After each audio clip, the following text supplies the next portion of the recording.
Hello, everybody, and welcome to today's Mapchats webinar. My name is Bernie Langer, and I'm a data analyst at PolicyMap. Today's webinar topic is pushing boundaries, cartography, and shaping maps. Should be a really interesting presentation today. We have two panelists, Michael Ratcliffe from the Census Bureau's Geography Division and Doug Geverdt from the National Center for Education Statistics. And they're going to be talking about pretty much where boundaries come from.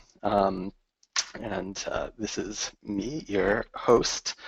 So what we're going to talk about today, first I'm just going to give an overview generally of why boundaries are important, kind of what they are. And then Mike is going to talk about the census's process for developing boundaries and all of the ins and outs of that. And Doug is going to talk about how school districts are assembled and how education statistics use that. And then we're going to have some audience question and answer time, where I think we're going to have some really, really interesting discussion. So when people ask me what I do, I tell them I make maps. And they always respond, oh, you're a cartographer, because everyone really loves the word cartographer. And I don't tell them that, well, I'm not really a cartographer, I'm just a data analyst, because I know that cartographers are a lot sexier than data analysts. But today we have two bona fide cartographers who are going to talk about really what they do. So at a fundamental level, the maps that we use are just data and boundaries. And without boundaries, there'd be no maps, but even more importantly, without boundaries, there'd really be no data. You can't say how many people live in Houston, Texas, if you don't know exactly where Houston begins and ends. So before we start, here's just this is a list of all of the different boundaries that we have on PolicyMap. It's quite a lot, and there's actually even more esoteric ones that aren't even here. So you can see how extensive the list is. And so I thought we would have a little game just to start of name that boundary, where you will see a shape of a boundary and guess what the actual place is. So there's not going to be any prizes during this. I guess Doug and Mike, if you want to just shout the answer if you'd like, you can claim a winner from either of you. So let's start out. These are all going to be pretty easy though, so you should all do well. All right, so here's our first boundary. Washington, D.C. Washington, D.C. That is right. And so one of the interesting things about Washington, D.C., here's a little animation from, I stole it from Wikipedia, of how the borders of Washington grew over time. It was going to be this 10-mile square, and then we're going to get to 18. As we get to the Civil War, the Alexandria County portion becomes no longer part of it, and so that's how we get the shape that we have today, which is just the half that was north of the Potomac River. Let's go on to the next. All right, another really easy one. This one's a state this time. If you guessed Delaware, you got this. And one of the things that's really interesting about Delaware is that the northern border is this arc. It's a circle. It's a 12-mile radius centered around the town of Newcastle, which was a very early town where during the colonial times, actually pre-colonial times, it's actually centered around the cupola of the Newcastle courthouse. I actually visited the courthouse here because I wanted to see that exact point where that determined the border of Delaware. Very nice town. I encourage you to visit Newcastle, Delaware.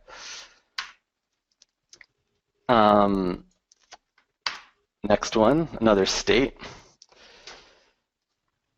This Kentucky? is, yes, Kentucky. And one of the interesting things about Kentucky, you'll notice, is down in that southwestern corner, there's a little piece not connected to the rest of the state. It's known as the Kentucky Bend. And what you have here is a little piece of Kentucky that's entirely surrounded by Missouri and Tennessee, and so you can't get to the rest of Kentucky without going through another state. And that came to be because before Kentucky and Tennessee separated, or when they separated, Kentucky had everything south of, I believe it's the Ohio River, and north of this line of longitude. So they got this little spot of land here.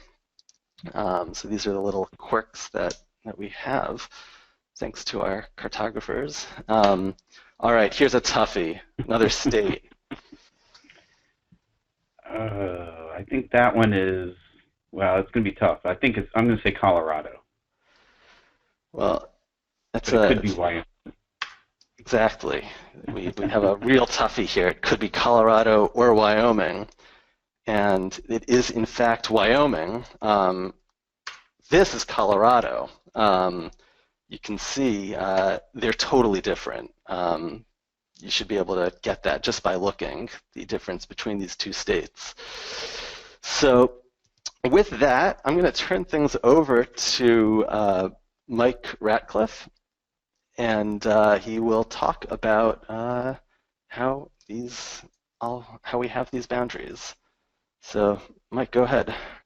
Okay, thanks, Bernie, and thanks for everybody who's dialed in. This is going to be a lot of fun talking about how we get the boundaries. I guess it probably wasn't too fair for the census geographer to be shouting out answers on that quiz, but that was a great lead-in because a lot of those little quirks, like the Kentucky Bend, and those are the sorts of things that we have to keep track of or know about to help explain how we get the boundaries that we're using. So what I'm going to talk about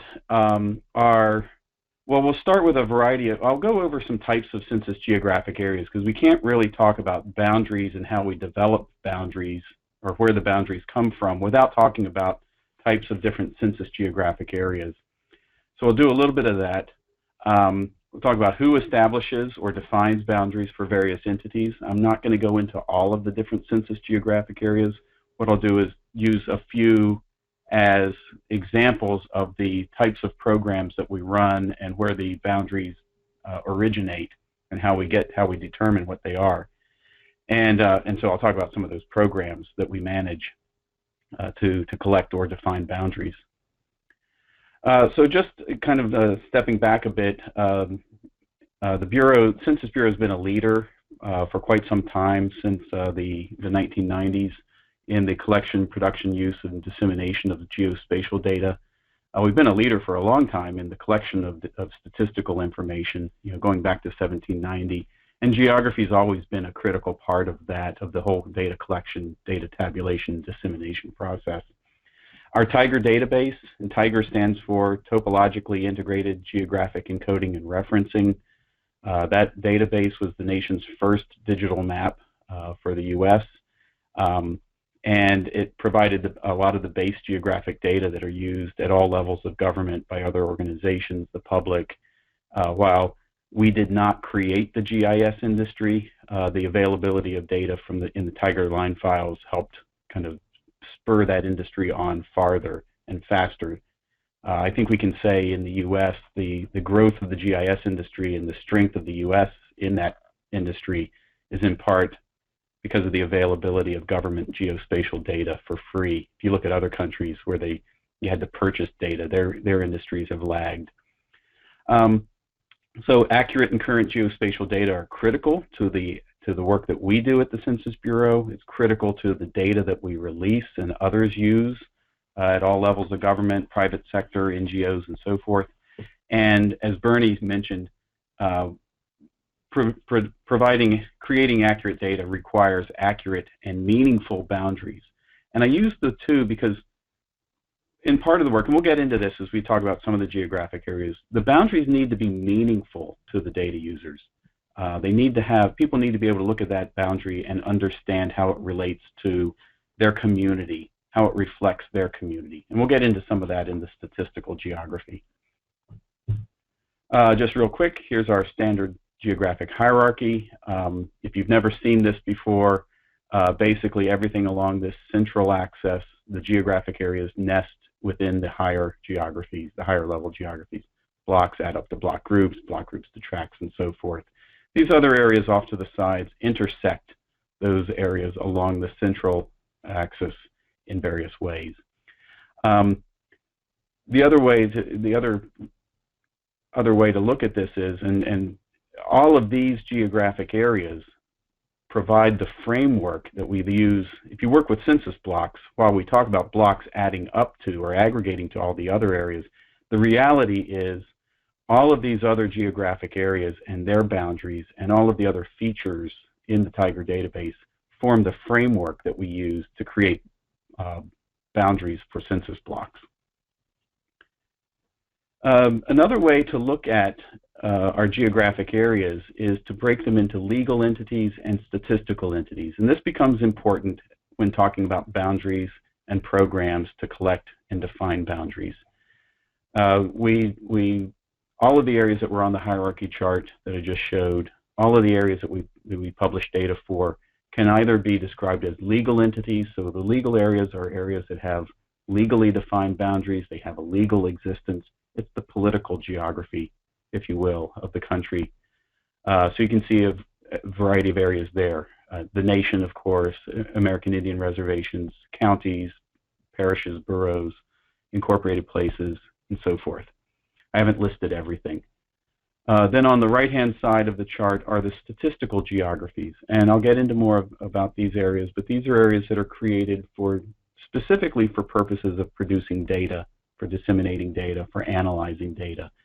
And in some cases, they have counterparts on the legal side, or the legal areas have counterparts on the statistical side. And so we've arranged the geographies to show those relationships. American Indian reservations are the legal entities, and then you have the statistical areas in Oklahoma that are the statistical counterparts to American Indian reservations. Incorporated places are the legal place, like cities, towns, and villages, and then we have unincorporated communities on the statistical side. So that just kind of gives us our geographic framework and our types of geographies. I'll just focus a little bit more on county subdivisions and places. So the legal version, the legal types are towns, townships, election districts. They're all shown in these various states in various shadings of purple. The darkest purple are the ones that have towns and townships that have active functioning governments. These are what we refer to as the 12 strong minor civil division states, where the towns and townships, the minor civil divisions in those states, have essentially the same powers as cities. So if you think of Massachusetts, the entirety of the state is covered either by city or town governments. The states in green have statistical county subdivisions. And the same dichotomy applies at the place level. And here we're looking at incorporated places. So again, cities, things that are called cities, towns, villages, boroughs, depending on the state, they're all mapped in purple. And the unincorporated communities, the census designated places, are mapped in green. And so these are important, these distinctions are important in understanding place level geography and where boundaries come from if you're working at that level of geography from one state to another. So, sources of boundaries. So legal entities, as I mentioned, this is the political geography. The boundaries are collected from tribal, state, and local governments. So we are not defining the boundaries for cities. The Census Bureau has no role, no role in that. We're not responsible. We have no governance over the boundaries for legal geography, for cities, counties, towns and townships, the states. We're simply a collector or an aggregator of that information. On the statistical side, the boundaries are often defined in cooperation with tribal, state, or local officials. We issue the criteria, and the criteria would be what kinds of features are appropriate for using as a boundary, and then also if there's statistical criteria, population thresholds that need to be adhered to. And we'll get into some of these as we look at specific geographies. So we'll issue the criteria, but we'll work with local officials, oftentimes the county planners or regional planners, to define those boundaries. And in many cases, so we'll get into tracts later on, but to use that as an example, we'll publish the criteria for defining tracts, and the county planners will decide where those tract boundaries are where the tract boundaries are located. They'll draw the tract boundaries and deliver them to us. We'll review it and make sure criteria have been adhered to. For a very small set of statistical areas like urban and rural areas, urbanized areas, metropolitan statistical areas, the boundaries are defined by Census Bureau staff without external input. Zip code tabulation areas are another one. And in the case of urban areas and metro areas, while we'll publish the criteria that will be used to delineate the boundaries for those areas, we don't allow external input, primarily because of the vast amount of federal dollars that are handed out for those areas and the potential for bias, for programmatic bias creeping into the delineation of those concepts. So I'm going to talk a little bit about legal geography, and then we'll talk about statistical areas, and I think we should have, and then I'll turn things over to Doug, and so hopefully kind of breeze through some of this, and you'll have plenty of time for questions. So again, legal geography. The boundaries originate, the entities themselves and the boundaries for those entities originate from a variety of legal actions, treaties, statutes, ordinances. So boundaries of American Indian reservations, the federal reservations are described in treaties between the U.S. government and the tribe or group of tribes. State American Indian reservations like the Pamunkey Reservation or the Mattaponi Reservation in Virginia, the boundaries are defined in treaties. Actually, in those two instances, the boundaries are defined in a treaty between each of the tribes and the King of England, because they were established during the colonial era. Those treaties have been inherited by the governor of Virginia. So the treaties for those state-recognized tribes, their reservations, are between the Commonwealth of Virginia and the tribe itself. But there's a legal document that describes what the boundary is, and that's what we use then, or the tribe provides the boundary to us. Same thing is true for all the other geographic areas listed here, or the other legal entities.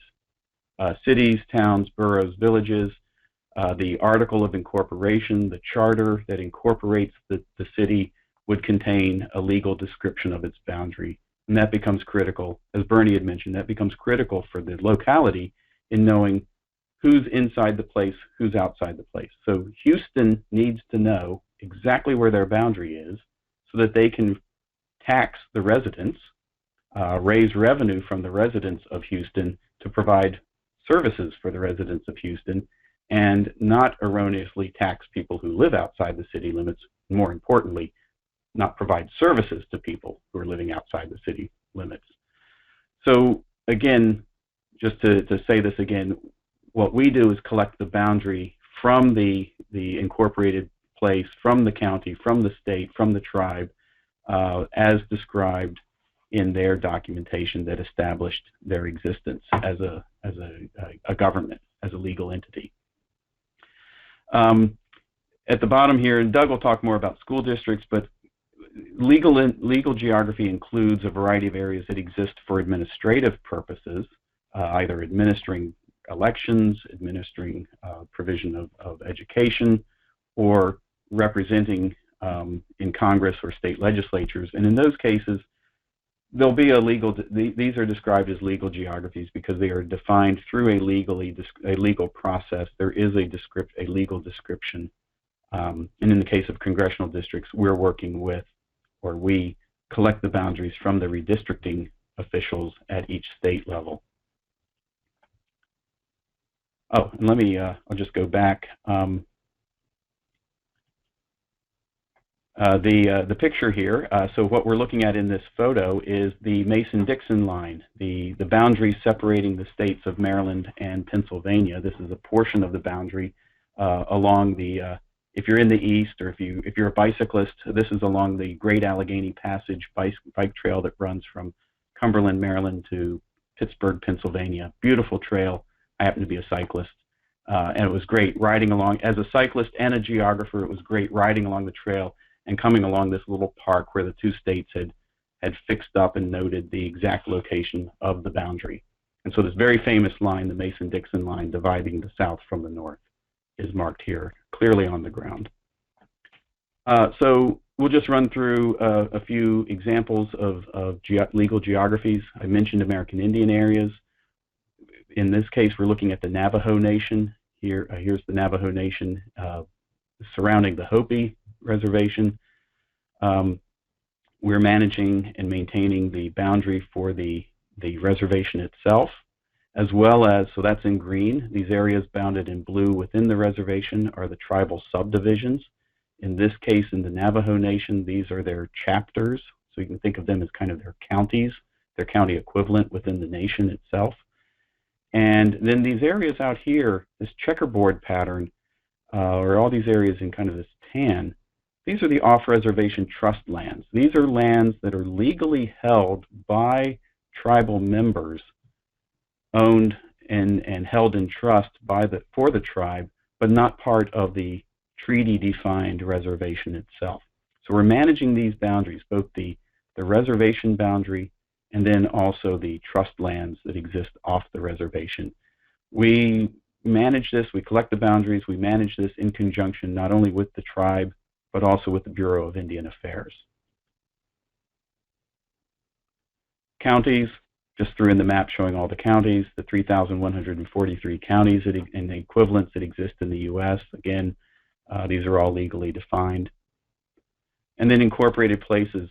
And I thought, it's a little bit blurry, but this is Colonial Beach, Virginia, and this illustrates a couple of boundary-related issues. One, we're looking at the extent of the extent of a portion of the incorporated place here in white.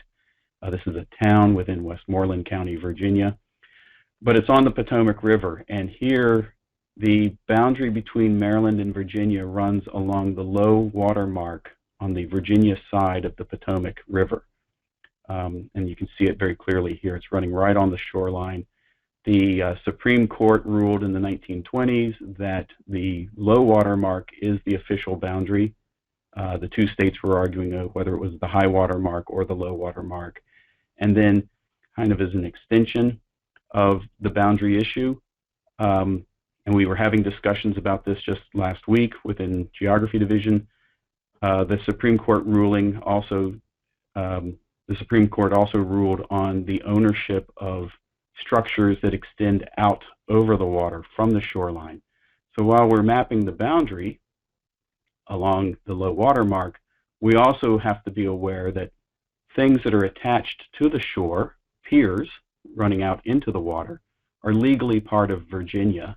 And then anything attached to that pier, like a boat where somebody might be living, if they're living on their boat, and then we're counting them as part of the census, the whole question became, where do we count that individual? Physically, the boat is sitting in Maryland water, but legally, because it's tied to a dock, which is fixed to the Virginia shore, legally, they're in Virginia. So it's a nice little, when we start talking about boundaries and we start talking about geography, we have to start thinking both about physical location and then legal relationships between that location and the boundaries themselves. Just a little quirk, just a little bit of trivia. The Supreme Court also ruled that anything that was not physically attached to the shore but was part of Maryland. So back in the 1950s, when slot machine gambling was legal in southern Maryland, a number of different places built out over the water and then knocked out a section of the pier, a very small section of the pier just beyond the low water mark, and they were legally within Maryland. They could have gambling because they were legally in Maryland, but they could be reached by land only from Virginia. So those are the little sorts of trivial boundary-related things that we get to learn here at the Census Bureau as we're researching boundaries and trying to manage boundaries. So how do we do this? We manage our legal boundaries through the Boundary and Annexation Survey. We send out materials every year to the 40,000 local governments in the country, ask them to review the boundary we have on file, and then report back any changes to those boundaries or any corrections. Most of that's done digitally these days, but every now and then we do have to send out a paper map, and you can see that here. And the respondent on the local government end draws in the boundary change, provides the ordinance number, and all the legal description, and then sends it back to us. These boundaries, so the Boundary and Annexation Survey runs on an annual basis. The boundaries are always as of January 1st, so we are asking them to report changes over the preceding year. Boundaries submitted by March 1st are guaranteed to show up. Those boundary changes, the changes in geography, are guaranteed to show up in products for that year and then reflected in population estimates, American Community Survey data, and so forth. We give them, for late responders, May 31st guarantees that we'll get their data into the database in time for the next year's Boundary and Annexation Survey. We also maintain, I'm not going to go in, for the sake of time, I'm not going to go into all of this, but we also maintain the legal relationships between different geographies, so the dependencies between geographies at different levels of that hierarchy. Cities, dependencies between cities and townships primarily. So whether they're dependent, whether they're independent. This is a nice example of the complexity of Ohio's law. In Lorain County, Vermilion City is dependent within Brownhelm Township. That means it has a subordinate relationship to the township. And then over in Erie County, Vermilion City is independent of any township. And we have to maintain all of that in our database, maintain those relationships. All right, let me turn to statistical areas.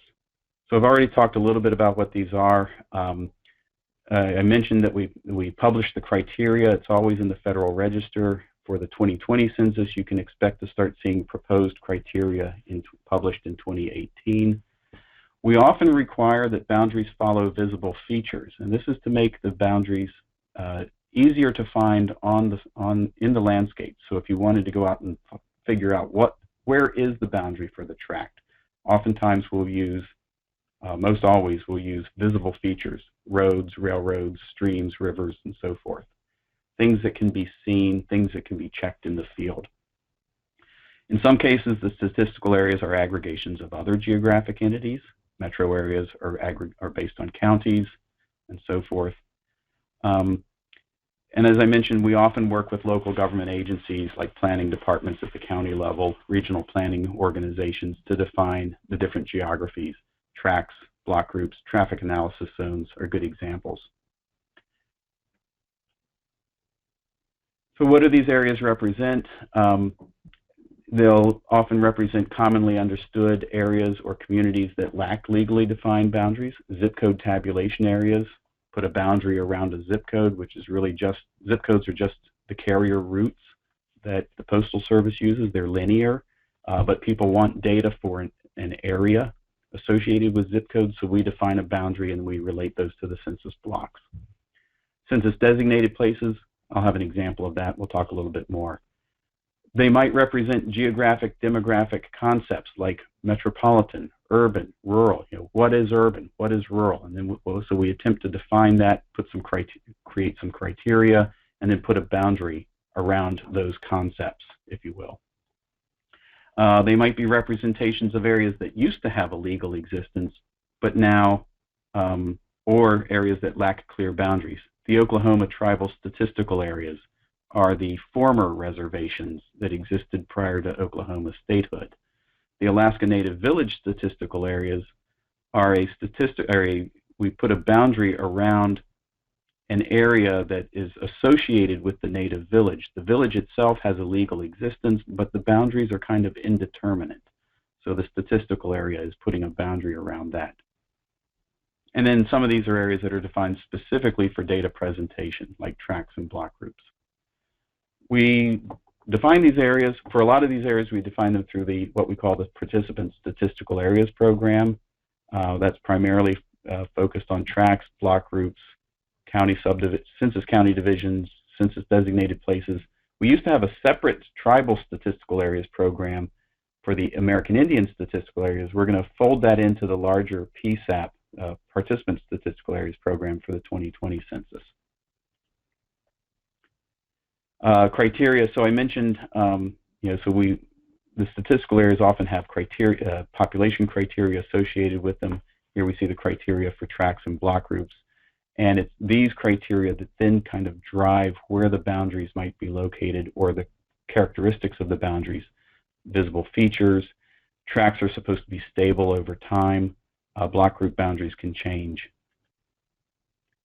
So here we're looking at census tracts in El Centro. I'll mention this isn't related to the boundary. Well, it kind of relates to the boundary. The tract codes can give you clues about boundary changes over time. We'll have better examples, so I'll mention that now, and then we'll run through a few examples. And then you can see the block groups with their codes and how they nest within the tracts. So here we're going to look at a tract, or a series of tracts, and how the boundaries have changed over a 4-decade period. This is, I forget where, it's in Utah, I forget where in Utah, but tract 1130, you can see the boundary. There should be, mostly should be visible features underneath this boundary. The next decade, the tract's population has grown, so we split the tract and pick a feature or a series of features to use to split that tract into two new meaningful tracts. And you can see how the codes are changing as we go through time. The original code of 1130, the base code, is retained, and then suffixes are added as the tracts split over time. And so you can see. So again, this is happening, we're following visible features in reaction to changing population, and it's the local government that's deciding where to split those tracts, which features to use, how to split up those tracts from one decade to the next. Census designated places, these are areas that are representing unincorporated communities. So these are areas that have, the place should have all of the characteristics that you would find in an incorporated place, but it lacks a legally described boundary. This is our favorite example to use. Here's the Vegas Strip. When you go to Las Vegas, when you're at the casinos, you're actually not in Las Vegas, you're out in paradise. You can tell people you've been to paradise if you've been to Vegas. And then finishing up here with Savage, Maryland, another example of a census designated place. The features, so this is a well-known community. This is just north of where I live in Maryland. Old Milltown, well-known, clear perception. Residents will tell you if you're here, you ask where are you, they'll tell you you're in Savage. But there's not a legally defined boundary. But if you ask people what is the boundary, the idea is that the boundary that's defined by the local planners should reflect the general consensus of what would form the boundary between Savage and any other community around it. So we've got a river. It's a very clear demarcator between the old community and some of the newer suburban development. This is US 1 and then I-95. So again, two major highways, two major roads, providing very clear delimiters between this community and adjacent communities. So to conclude, our geographic areas fall into two categories, legal and statistical. The legal entities are described, their boundaries are described in legal documents. We collect the boundaries, but we don't establish them. We manage the boundaries, but again, we're not deciding where the boundaries are. The statistical areas Generally, we're defining those in cooperation with local governments, local officials, to represent areas that don't have legal boundaries but have value from a data standpoint, have value to local communities, have value from an analytical standpoint. And I'm done. I'll take questions, or if we want to hold, I don't know how you want to do this, Bernie, if you want to hold questions till later. Yeah, well, thank you so much. That was really, really fascinating. Questions, if anyone has any questions, they can type them into the GoToWebinar interface, and we'll go over them at the end after Doug's presentation. But feel free, anyone who has any questions, to put them in so we can talk about them later. And also just to mention, this webinar is going to be recorded, and the recording is going to be posted on our site afterwards. So if you missed any of it, you'll be able to see the whole thing. All right, so our next presenter is Douglas Geverdt, who is the Program Director at the National Center for Education Statistics, Education Demographic and Geographic Estimates Program. I actually saw Doug give a presentation at the National Center for Education Statistics conference a few years ago, and I thought it was really interesting to look at a very specific geography. He was looking at school districts and see kind of what the ins and outs of that, that geography are. So without further ado, I will hand it over to Doug. Great. Well, thanks, Bernie. Again, my goal for this presentation is just to tell you a little bit about how NCES uses in geographic boundaries. Mostly we'll focus on school districts, but we'll talk about a few others as well. We use it for a variety of purposes to help promote educational research, but also to help administrate some of the programs here in the Department of Education. I wanted to look at 3 different examples. We'll talk mostly about school districts, but wanted to look at a couple of others. My primary goal is to introduce you to some of the data sets and some of the idiosyncrasies, but also wanted you to notice the variation of how these boundaries are being used, or in the last example, intentionally not being used. So hopefully this will be informative. We're going to start with school district geography. It's a standard census layer, as Mike explained earlier. We'll talk about specifically about the regional variation in districts and district boundaries and how that impacts some educational programs. We'll then shift into something that are called the NCES locale boundaries, which those rely on standard census boundaries, but then we also adjust them to add some additional twists to make them more useful for our own purposes.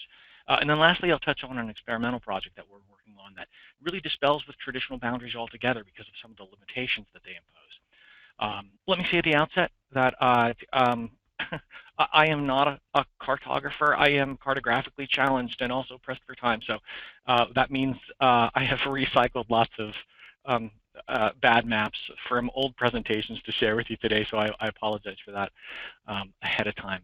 I won't get on my soapbox as to why folks should care about school district geography, and usually this is given to folks who are education data users, but really the takeaway here is that geography is one of the fundamental organizing features of public education. So if you want to understand how education works at a national, state, or a local level, you really need to add that spatial perspective to your analytic toolkit.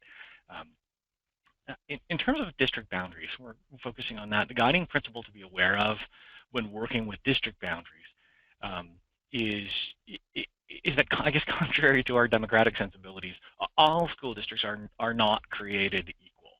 One of the most striking features when you look at a map of school districts in the U.S. is that the geographic structure tends to vary across different regions. I'm sorry.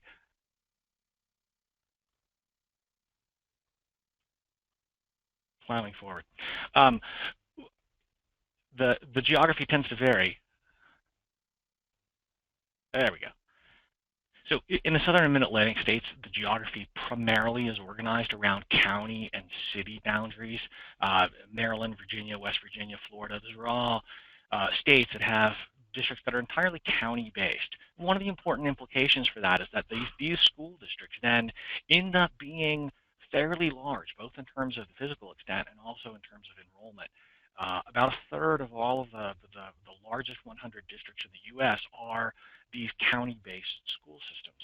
And one of the consequences of structuring in this way is that it becomes kind of tough for us to try to classify these districts with some sort of a single overall metric.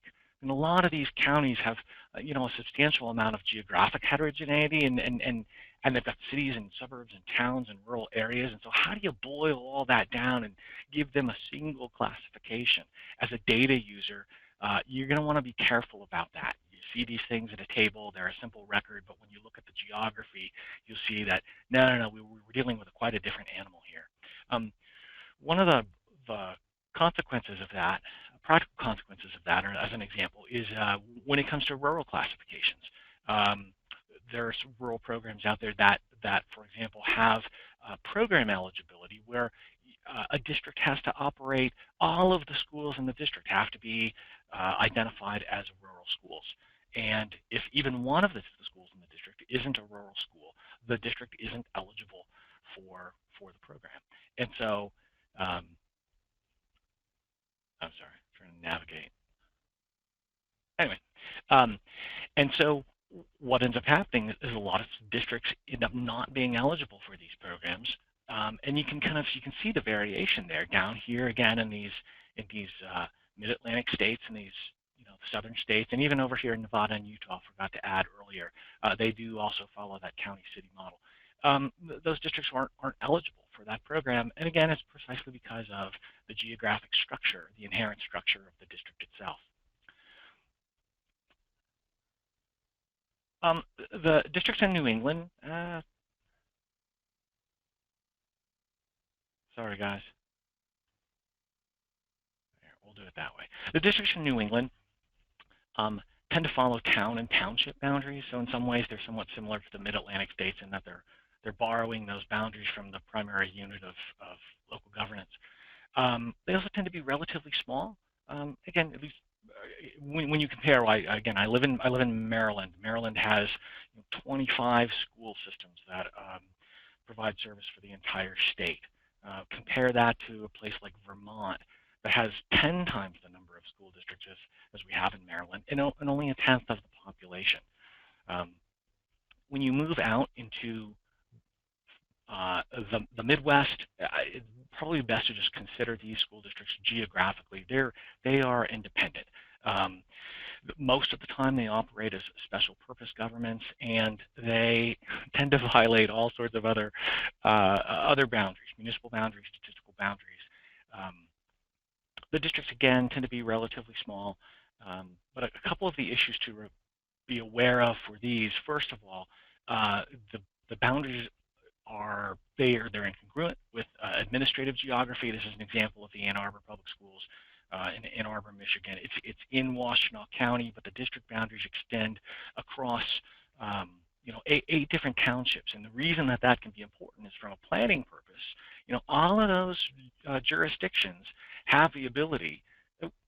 All of those jurisdictions have the ability to make infrastructure decisions. They can issue, residential and commercial development permits, and all of that the district has to take in consideration when they're doing some sort of long-term planning. It just makes for a more complex environment when you have all of these intersecting boundaries and intersecting jurisdictions with different legal capacities. The second item to be aware of is that they, as I've mentioned already, they're incongruent with statistical geography. As Mike said, the district boundaries are composed of census blocks, but when you go to try to match them up to block groups or census tracts, that just usually doesn't work too well. And zip codes are the same way. Often folks will come and they'll use the zip codes that are reported to in other NCES data sets without realizing that the physical extent of the district might include other zip codes as well. The third item there is that the district complexity, it tends to be, these districts tend to be much more complex than those in the Mid-Atlantic and the New England states. This is a snapshot of some districts in Nebraska. It's an old map, but still interesting. If you look at the inset down there below, you can tell that you've got parcels. They've got little island parcels all over the place. The boundaries, you can tell, have been fairly dynamic over time. And that's partly because the the Nebraska statute is relatively flexible when it comes to petitioning districts to have parcels reassociated to a different district. So you combine that with already small districts that have relatively small school boards, and it only takes a quorum to make these kinds of decisions. So sometimes it only comes down to convincing 3 or 4 people to make a change, and you can have an adjustment in a boundary.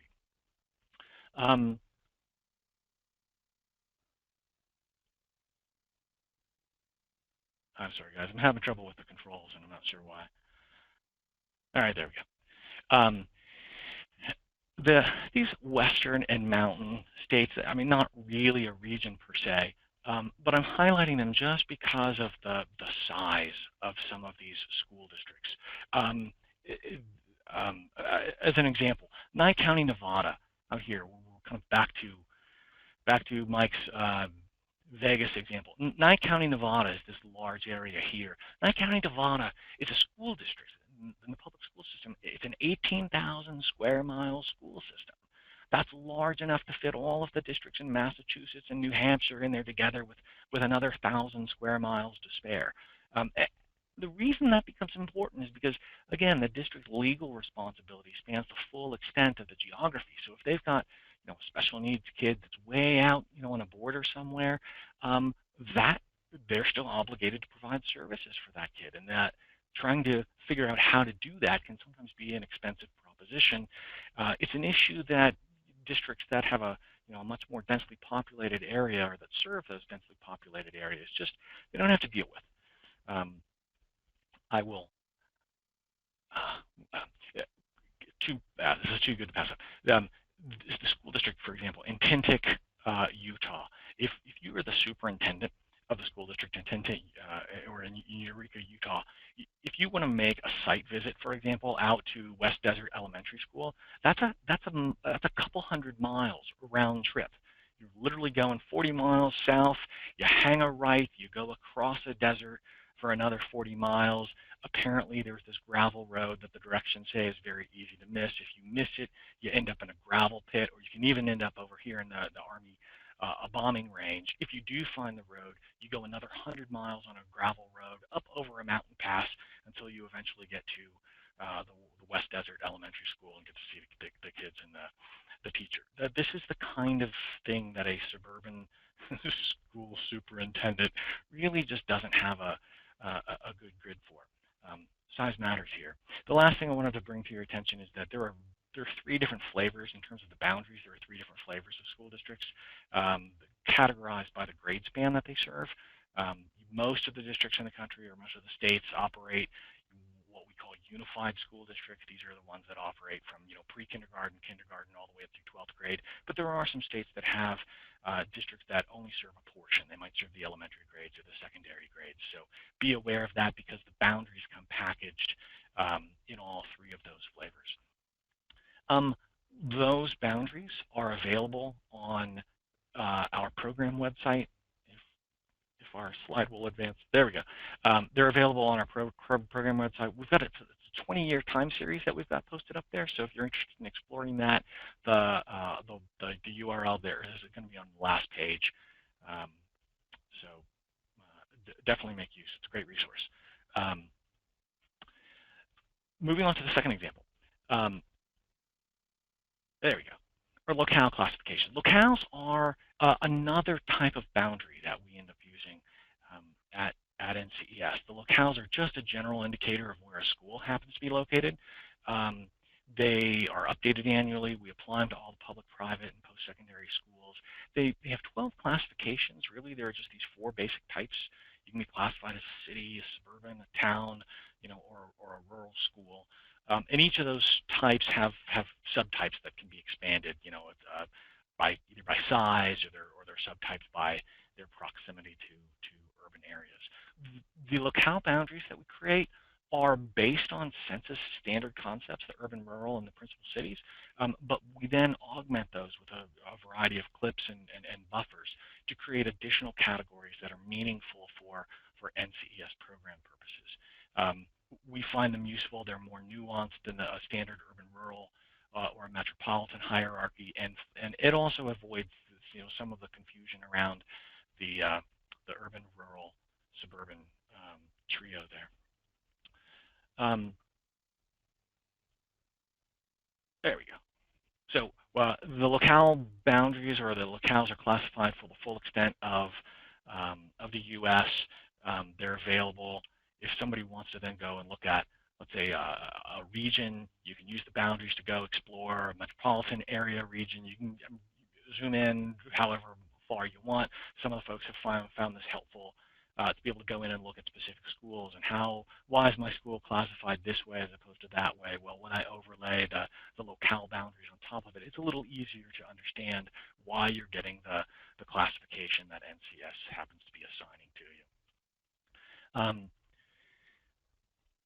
Our last example that I wanted to bring to your attention is, so again, first round, we've got school district boundaries, which are kind of a plain vanilla. It's a census boundary, or the boundary that the Census Bureau has gone out, collected, defined, and included in the census collection.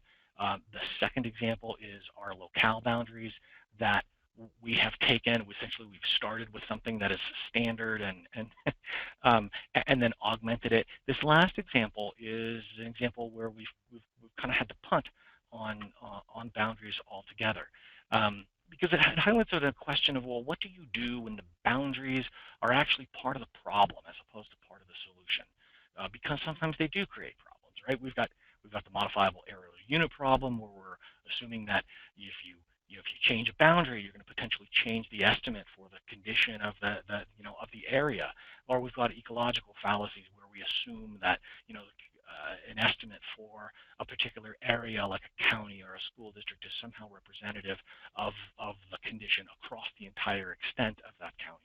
Or we know that that's not the case, but sometimes we just don't have the data that we want at a smaller level or a lower level to do the kinds of analysis that we want to do. So one of the analytic problems we have here is that we have a need for supplemental neighborhood poverty indicators. Lots of reasons for that, but primarily because poverty effects and socioeconomic status more generally has a huge impact on a variety of educational outcomes. And we want to study that more carefully. We want to be aware of those areas that are affected by a high degree of poverty. But sometimes it's actually more difficult to identify than you think. The data sources are relatively limited. Most of the data that we're using are for example, collected from a lunch program run by the USDA. We can couple that with block group and track level data from the Census Bureau, but a lot of those boundaries just aren't really ideal for what we're trying to do. A variety of problems. We definitely need authoritative data or poverty data from an authoritative source. Fortunately, the Bureau has got ACS data available. We have the additional problem of trying to figure out, well, how do you define a neighborhood? We can talk more about that later, but that's a squirrely concept.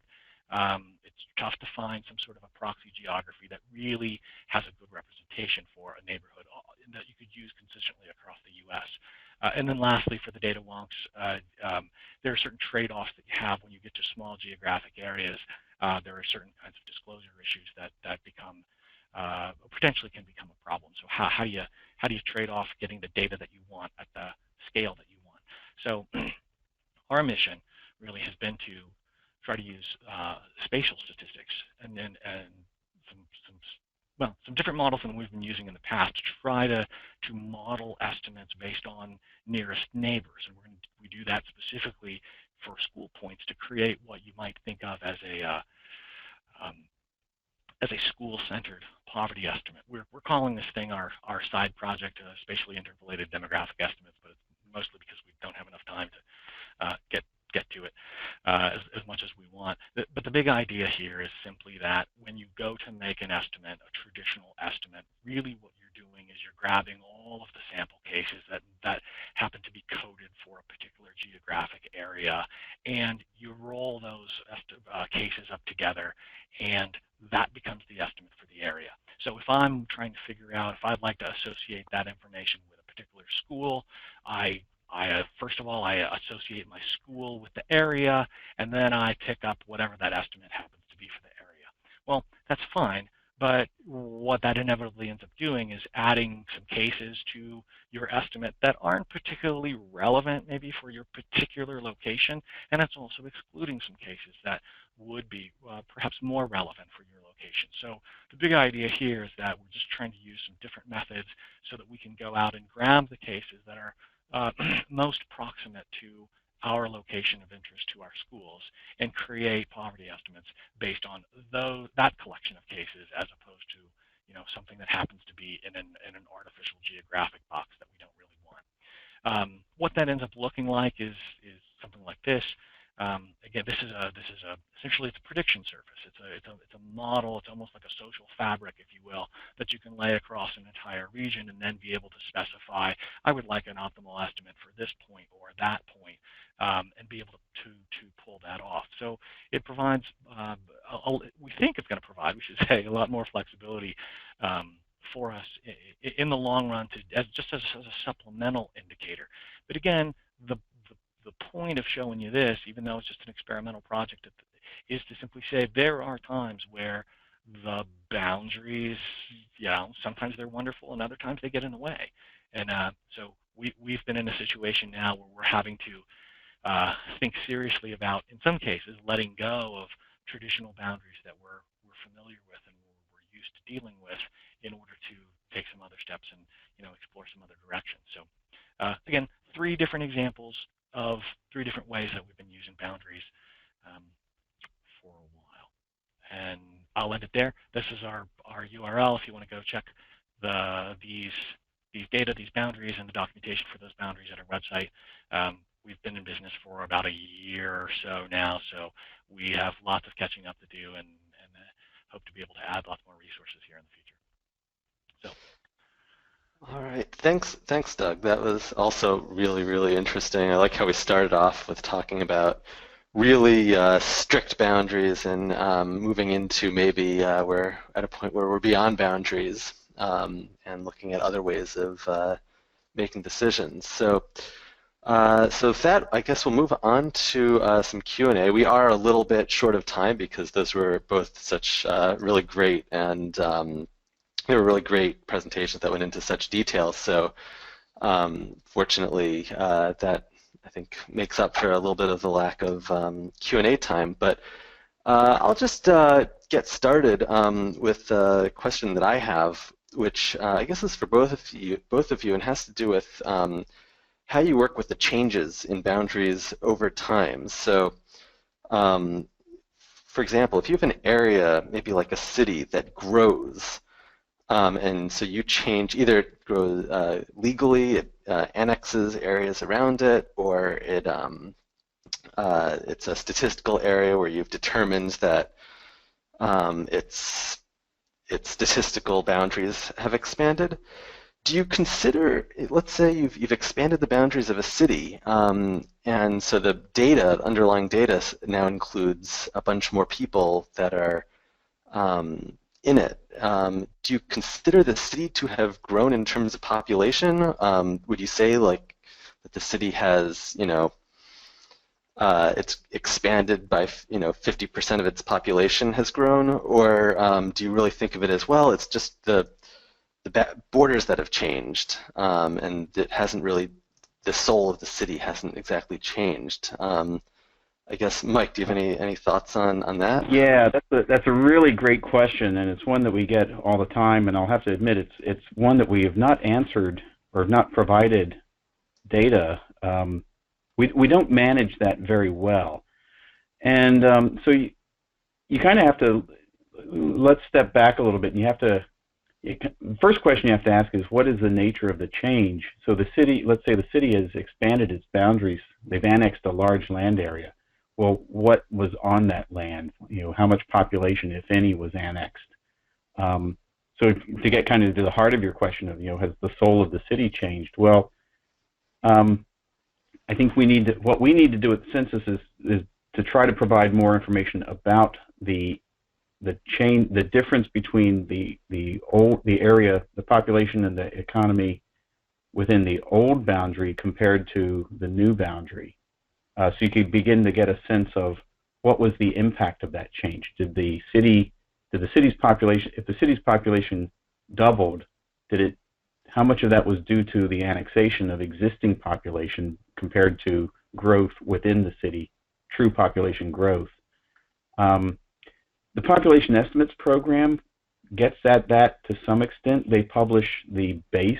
So if you look at our population estimates, you'll see what's called, you'll have the 2010 census count, you'll have the 2010 census base population, and then you'll have the population estimate for each year after 2010. That base population reflects the amount of population from the 2010 census that is now within the current boundary of the city. So let's say the city had 1,000 people in 2010. They annex a large area that encompasses 2,000 people who were there, or that's too many. Let's say 500, another 500 people that were there in 2010 that were counted in the 2010 census. The 2010 population for the city would be 1,000. The 2010 base would be 1,500, and then you'd have the estimate. And so you'd begin to be able to parse out how much of that growth was due to the annexation of existing population, how much of it was the estimated change. It's not exactly what you want to get to, but it's a beginning. Because that can have, but this is something, you need to take this into account, because this can have real impact on the way you analyze change, the spatial change. A colleague of mine in our economic census area talks about how he was at a meeting and a mayor talked about his city expanding its economy. They grew by X percent. Well, they grew because they annexed existing businesses. They hadn't grown the business community. They annexed the business community. And so as analysts think about that, we have lots of cities that annex in advance of development. So beginning to understand at the local level, how do cities behave in their annexation patterns? Do they annex existing populations, or do they annex prior to development will occur? The cities in the Southwest tend to do that. You'll see annexations of large amounts of low density or unpopulated area, and that's an indicator that eventually somebody's going to develop that land, but they're advancing prior to the development occurring. So we need to do a better job at providing information about change and about the relationship between spatial change and demographics and economic data, so that users can make a better, they're better informed in their analysis. So let me sort of turn that question, Doug, to you. Now, with the school districts, you're talking about how you might see some changes just because a few people in a school board make a decision to move the borders around. Does that ever affect kind of the underlying data a lot, that just sort of entirely changes the nature of the school district just by what is included in the school district? You mean demographically? Yeah. I mean, yeah, it can. The classic situation is when you have school consolidations.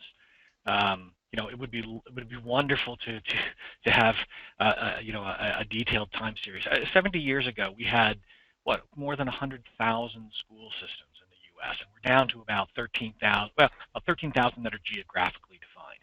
So you still have consolidations, and so yeah, you can have something that existed, and it somehow it consolidates with the district next door. And suddenly, yeah, things shift. The district is growing, the demographics change, but you're in the same situation that that Mike was describing. What I would love to see both at NCES and and at the Census Bureau is even some sort of simple flag. In the same way that there's a publication of a standard error, usually with an estimate, there would be some sort of a flag that would also give a data user just a heads up that there might be some geographic issues here that you'd want to check out as well. It would be great to be able to parse that out and figure out exactly what portion of the the estimate is attributable to the geographic change. That would be lovely. But I think it would be helpful even just to have a flag to say, look, geography could be an issue here. I'll give you a good example that gets at what you were talking about, Bernie, is that if you take congressional districts, so every 10 years they're redrawn or may be redrawn. The state of Maryland has had 8 congressional districts for decades, but those districts look nothing like they did 20 years ago. And so if you're just simply going to data sets and you're saying, okay, I want data for Congressional District 1 or Congressional District 3, you're going to find that district listed in 1990, 80, 90, and so forth, all the way up through 2010, but the demographics, the boundary has changed substantially, and the demographics have changed substantially as a result. Yeah, we know that looking at congressional districts over, from one vintage to another is almost like not worth doing sometimes because they're just such different areas. And so, and when we changed our urban area criteria for 2000, and made it easier to merge adjacent urbanized areas together. We used to have 3 separate urbanized areas in southeast Florida. You had Miami, Fort Lauderdale, and West Palm Beach. Those 3 all got merged together into a single urbanized area. And it was all called Miami. I mean, there's Miami and then some other cities listed, but again, same thing. If you're just pulling data off of a table and you're saying, I'm looking at Miami, it looked like its population tripled or almost tripled over that period, but it was really the consolidation of 3 separate areas, and the actual increase in urbanization from one decade to the next was relatively small. And definitely interesting. So we are, since we are a little bit over time, let me just get to one of our user questions before we go. And this is a question from David Nelson, and it's for Mike. He asks, could you describe the relative advantages that census block groups often hold for describing neighborhoods versus other units? And how it is in some ways much harder to describe poverty after census changes of the last several years? Yeah, so block groups and census tracts are kind of like neighborhoods. They're you can think of them as being at the same kind of scale, geographic scale as a neighborhood, but they don't always match neighborhoods. And in fact, increasingly, I think they are not matching neighborhoods. Tracts, because they have to remain stable, relatively comparable over time, there's divergence between neighborhood boundaries and tract boundaries. In some cities, they were closely intertwined maybe 50 years ago, maybe even 25 years ago, but that's diverging. Block groups, I don't know, neighborhood gets kind of tough because there's a lot of different ways. I was in a conference session one time with a GIS librarian from Columbia University, and he was talking about all the different ways that neighborhoods in Manhattan are perceived and defined, and he had like 4 to 6 different boundaries for each neighborhood. So it becomes difficult, but I guess the short answer is you can use them as a surrogate for neighborhoods. We're not tabulating and we're not collecting boundaries for neighborhoods. So you can use them as kind of a surrogate, to the extent that because the local planners are involved in defining the block groups, they might be related to what they're using as their kind of local planning or neighborhood planning framework, but they might not match what the actual residents of those neighborhoods think of as their neighborhood. For tracking poverty over time, well, first of all, block groups are, because of the sample size in the American Community Survey and the very small number of households that would be in sample in any given block group in any given year, the poverty data at the block group level have huge margins of error around them. So I think, speaking for the statisticians at the Bureau, and the geographers, we kind of discourage using block groups to look at individual data points for individual block groups. Block groups are really better used if you're looking at patterns and then kind of modeling across those patterns. Tracts are a little bit better, at least the population size of those ensures a little higher quality, higher reliability of the data. But again, from one year to the next, or even if you're looking at 5-year data from one year to the next, each annual release of 5-year ACS estimates, the margins of error could be quite high. Where it also, and because we're imposing a requirement for comparability over time, as populations shift and those tract boundaries remain relatively stable, the distribution of households in poverty might not match the configuration of the tracts very well. And so this is something that comes up all the time. I and my staff get requests to change tract boundaries because there's not enough poverty in the tract, and the local officials want to be able to qualify for a HUD program or a small business grant and so forth. So move the boundary so we can have more poverty or less poverty, as the case, depending on what they're trying to achieve.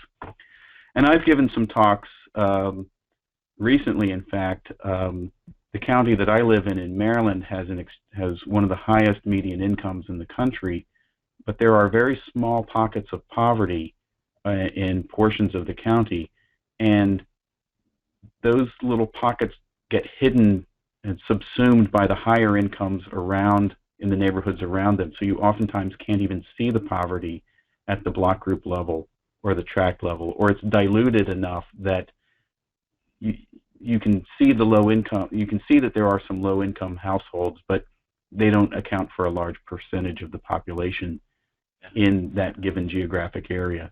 But at a low, if you could really kind of zoom in on the census blocks, if we had poverty at the block level, you might actually be able to see stronger concentrations of higher rates of poverty.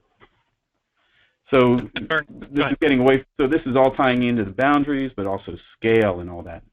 Yeah, Bernie, I was going to say that, in fact, those are the very reasons why we started heading, or at least exploring, a different direction.